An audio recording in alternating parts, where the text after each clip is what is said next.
Баршаларыңызға қайырлы күн. Менің каналыма қош келдіңіздер. Менің есімім Айжан.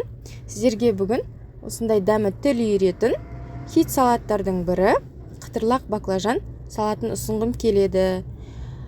Жасап көріңіздер, еш өкінбейсіздер. Өте керемет дәмді болып шығады.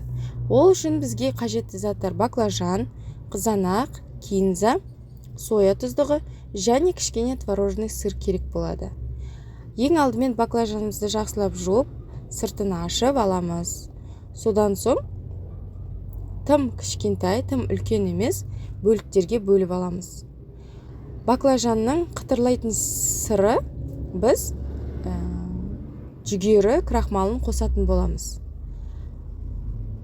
Ол үшін баклажанымызды турап болған соң крахмалға батырып, табаға май құйып, жақсылап қыздырып, крахмалға батырып, артық крахмалын алып тастап отырып, ситамен өстіп қуырып аламыз табаға. Осылай қызарғанша жақсылап қуырып аламыз. Осы крахмалдың арқасында біздің баклажандарымыз қытырлақ болып шығады.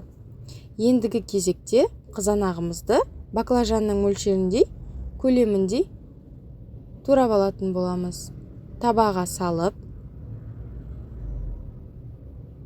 қоямыз.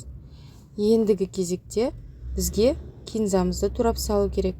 Кинзаны ұнатпайтын жандарға укроп немесе жасыл пияз пайдаланса болады. Тұз саламыз, жақсылап араластырып аламыз. Енді тарелкаларымызды әсемдейміз. Помидорымыз бен кинзамызды салып, үстіне баклажан қойып, бетіне шай қасықпен творожный сырларымызды қойып шығамыз. Дәл осы творожный сыр әдемі кілегейлі дәм беріп тұрады. Осы салаттың фишкасы да сол десе де болады. Ал енді үстіне мен соя тұздығын құйдым. Негізі бальзамик тұздығын құю қажет, бірақ маған соя тұздығымен көбірек ұнайды. Міне осындай салат болып шығады.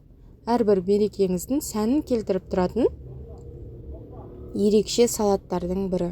Жасап көріңіздер, еш өкінбейсіздер. Сіздермен болған Айжан. Егер де сіздерге менің видеом ұнаса, лайк басып, подписаться етіп қойыңыздар. Келесі кездескенше сау болыңыздар.